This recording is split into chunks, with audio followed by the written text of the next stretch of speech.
বিসমিল্লাহির রহমানির রহিম। সম্মানিত দেশবাসী, আপনারা দেখতেছেন আজকে নাস্তিকের মুখে ধর্মের কথা, তারা ধর্মপ্রাণ মানুষের জন্য কি করতে পারে। সম্মানিত দেশবাসী, আপনাদের চোখের সামনে ঝুলন্ত প্রমাণ। সে হেফাজত ইসলামী আন্দোলনের যে কমিটি মিটিং ছিল, ওই মিটিং এর উপর নির্মম হত্যা করেছে এই সন্ত্রাসী বাকশালী সরকার। আর আর কত বলবো, বলতে গেলে রাত শেষ হয়ে যাবে, দিন শেষ হয়ে যাবে, কিন্তু এই নাস্তিকের নির্মম কাণ্ডগুলোর কথা, অমানসিক কাণ্ডের কথা বলা শেষ হবে না। সম্মানিত দেশবাসী, আজকে পবিত্র বিশ্ব ইজতেমাকে নিয়ে তারা এই সন্ত্রাসের মুখে ভালো কথা মানায় না। আপনারা ভালো করে জানেন তারা ধর্মপ্রাণ মানুষের জন্য কিছু করবে, এটা কোনো বিশ্বাস নয়, কিন্তু ধর্মপ্রাণ মানুষদেরকে তারা কামড় সবসময় দিয়ে আসছে, আর তাদেরকে অবহেলিত করে আসছে, সব সময় লাঞ্ছিত করে আসছে সব সময়। কিন্তু তাদের ধর্মকে নিয়ে সব সময় তারা তাদের সুযোগ ব্যবহার করেছিল। সম্মানিত দেশবাসী, এই নাস্তিক সরকারের আমলে মসজিদ থেকে নামাজের অবস্থায় মানুষকে গ্রেপ্তার করা হয়েছে। তারপর এই নাস্তিকরা আজকে কিভাবে ধর্মপ্রাণ মানুষদেরকে ওই করব সেই করব, আপনারা কেন তা বিশ্বাস করেন? কিছু বিশ্বাস করবেন না। সম্মানিত দেশবাসী, আজকে তবলিগ জামাতের মাঝখানে তারা এখন পুলিশ কন্ট্রোল রুম বসাইছে, মানে ধর্মপ্রাণ মানুষদেরকে অপমানিত, লাঞ্ছিত করতেছে। সম্মানিত দেশবাসী, আপনারা এই তবলিগ জামাতকে আপনারা স্বয়ং সম্পূর্ণ করবেন, এটাতে আমাদের জাতীয়তাবাদের সর্বত্র সহযোগিতা থাকবে। আপনাদেরকে কোনো অপমানিত, অবহেলিত করব না। আমরা মুসলিম জাতি, আমরা মুসলমান, কিন্তু আমরা চাই না আমাদের দ্বারা কেউ অপমানিত, অবহেলিত হয়। আমাদের পক্ষ থেকে সর্বোচ্চ সহযোগিতা থাকবে। এর মানে এটা নাই যে আওয়ামী সন্ত্রাসী বাকশালীদের ছেড়ে আমরা রাজপথ ছাড়বো। আমরা আওয়ামী সন্ত্রাসী বাকশালী দেশদ্রোহী নেতৃবৃন্দ যতদিন পর্যন্ত দেশের মাটিতে আছে, ততদিন পর্যন্ত আমরা রাজপথ ছাড়ব না। এখন আমাদেরকে টার্গেট করতে হবে যে সন্ত্রাসী কার্যকলাপ করে পুলিশ বাংলার মাটিতে মানুষ হত্যা করেছে, গুলি করেছে, তাদের আত্মীয় স্বজনের উপর আমাদের টার্গেট, তাদের পরিবারের উপর। কারণ তারাই আমাদেরকে কাঁদায়, জাতিকে কাঁদায়, জাতির রক্ত ঝরায়। আমরা কিন্তু আর কাঁদতে চাই না, এখন কাঁদাতে চাই। সম্মানিত দেশবাসী, আজ থেকে আমি বাংলাদেশ সশস্ত্র পুলিশ বাহিনীর প্রতি হুঁশিয়ার উচ্চারণ করে বলতে চাইছি, আজ যদি কোনো বাংলার একটা নাগরিকের প্রতি যদি একটা গুলি উঠানো হয়, কিন্তু আপনার পরিবার এই দেশের মাটিতে রক্ষা পাবে না। সম্মানিত পুলিশ বাহিনী, আপনাদেরকে কিন্তু আমরা কোনোদিন অবহেলিত করে না। আপনাদেরকে ক্ষমতা দিয়েছি, ক্ষমতা কিন্তু জনগণের, কিন্তু জনগণের জীবন কেটে নেবেন, কিন্তু এইটা জনগণ মানে নেবে না।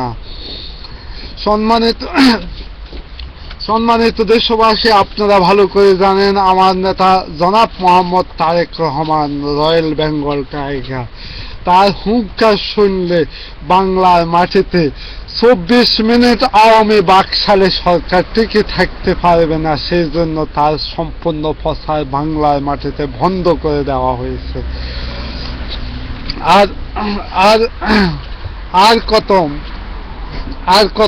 কত কি করবে, বাকশালী কায়দায় কত কিছু করবে। বাংলাদেশের প্রতিটা গণমাধ্যম আজকে তাদের দুঃসংবাদ দিচ্ছে না। আজকে সোনাগাজীতে শত শত বাড়ি পড়ে দিয়েছে বাংলাদেশের দণ্ডিত কারাদণ্ড মৃত্যুদণ্ড আসামি সোনাগাজীর তাহের গ্রুপ। একবার তারা ইন্ডিয়া যায়, আবার বাংলাদেশে ঢোকে, এইভাবে তাদের আসা যাওয়ার উপর আছে। কিন্তু অনেকবার আরে পড়ে দিছে, আমার কাছে সব খবর আছে। সম্মানিত দেশবাসী, আমি গতকালকে আপনাদের কে কি করছেন না করছেন, কিন্তু আমরা প্রায় 5,000 প্রিন্ট করে রেখেছি। আপনাদের সবকিছু দেশ এবং জাতির জন্য কে তৃণ নেতৃবৃন্দরা আপনারা দেশ এবং জাতির জন্য কে কি করতেছেন সব আমরা এখন প্রিন্ট করতেছি। এই প্রিন্ট করার নির্দেশ দিয়েছে আমাদের নেতা জনাব মোহাম্মদ তারেক রহমান। তারেক রহমান বলেছিলেন যে দেশ এবং জাতির জন্য করবে, সে দেশ এবং জাতি তাকে তার উপযুক্ত মূল্যায়ন করবে। এবং এমপি হতে চান, মন্ত্রী হতে চান, কিন্তু দেশ এবং জাতির জন্য কিছু না করে আপনারা এমপি মন্ত্রী হবেন, ওইটা কখনো আপনাদের স্বপ্ন পূরণ হবে না। দেখুন, আমরা এখন পুরোপুরি বর্তমানে আমরা কম্পিউটারে আছি। তারেক রহমানের নির্দেশে আমরা অন্তত 500 জন লোক কাজ করতেছি, কিন্তু সবাই এখন আমরা শুধু আপনাদেরকে দেখতেছি আপনারা কি করতেছেন। হয়তো মিডিয়ার বন্ধুরা কিন্তু বাংলাদেশে খবর প্রচার করতে পারতেছে না, ঠিক আমাদেরকে সব প্রিন্ট পাঠাই দিচ্ছে। সম্মানিত দেশবাসী, আমরা এগুলা সাথে সাথে করে রাখতেছি, কিন্তু আপনারা ভাবেন না আমরা কিছু দেখি না, আমরা সবে দেখতেছি। এখন আমাদের নির্দেশ একমাত্র নির্দেশ, যে পুলিশ এখন একটা জাতির প্রতি একটা গুলি ছুড়াবে, তার বাড়ি থেকে তার পরিবার সবাইকে কাঁদাতে শিখুন। এই হচ্ছে আমাদের নির্দেশ। সম্মানিত দেশবাসী, আর দেশকে ক্লান্তি দেখতে চায় না। আজ মায়ের মতো নেত্রী কিভাবে দাঁড়িয়ে আছে, মৃত্যুর মুখোমুখি উনি যদি দেশ এবং জাতিকে নিয়ে স্বপ্ন দেখে এই পর্যায়ে দাঁড়াতে পারে, আমরা কেন পারবো না? সম্মানিত দেশবাসী, আমি অনেক ছাত্র নেতৃবৃন্দকে দেখছি যখন কমিটি গঠন করা হবে তখন তাদের ভূমিকা অনেক কিছু দেখছি, কিন্তু আজকে তাদেরকে কোনো প্রিন্ট মিডিয়ার সামনে দেখা যাচ্ছে না।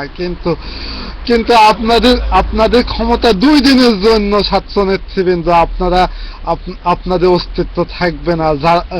এর মাঝে আপনাদের জায়গায় অনেক জনে আসছে, কিন্তু ওরাই হবে আগামী দিনের সবকিছু, আগামী দিনের মন্ত্রী, আগামী দিনের ছাত্র নেতা, আগামী দিনের এমপি। সম্মানিত দেশবাসী, আজকে আমাদের বীর ভারপ্রাপ্ত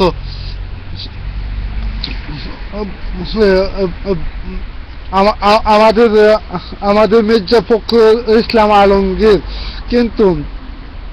কিন্তু সে আজকে কারাগারে, কিন্তু তাকে এমন জায়গা থেকে অ্যারেস্ট করা হয়েছে বাংলাদেশের জাতীয় প্রেস ক্লাব থেকে। বাঙালি জাতির জন্য এত বড় কেলেঙ্কারি, এত বড় বিশ্রী ঘটনা আমরা আর কত দেখব? সম্মানিত দেশবাসী, বাংলাদেশ জাতীয় প্রেস ক্লাবে পর্যন্ত জাতীয় নেতাদের আজকে স্থান নাই। আজকে জাতীয় নেতৃবৃন্দ যদি এইভাবে হয়রানি হতে পারে, কিন্তু আপনারা কেন পারবেন না? আপনাদের সবাইকে নিয়ে দল মত নির্বিশেষে 20 দলীয় ঐক্যজোট একসাথে সন্ত্রাসের উপর ঝাঁপিয়ে পড়তে।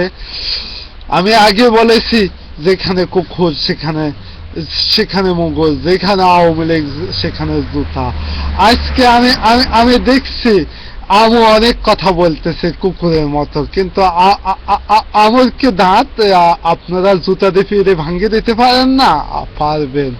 সম্মানিত দেশবাসী, ভাও ভাও করতে পারে, কিন্তু যেমন যেমন আমি আমি আমি তাদের মুখে আজকে একটাই দেখছি, কিন্তু যেমন পাগলা কুকুর যখন ভাউ ভাউ করে শুধু কামড় দেওয়ার মতো ওইরকম অবস্থানে তাদের মুখে দেখতেছি, কিন্তু কামড় দেওয়ার মতো ওইরকম তাদের সাহস নাই। এখন তাদের দাঁতগুলো আস্তে আস্তে ঝরে যাওয়ার সময় হয়ে আসছে, কিন্তু তাও ঝরবে বাঙালি জাতির জুতার পিঠার মায়েদের। সম্মানিত দেশবাসী, এই জাতিকে আর অবহেলিত দেখতে চায় না, এই জাতিকে আর লাঞ্ছিত দেখতে চায় না।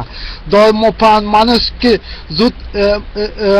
আর ওইভাবে লোকের বৈঠা দিয়ে পিঠে মারতে দেখতে চায় না। এখন এই জাতিকে আমরা ঘটতে চাই,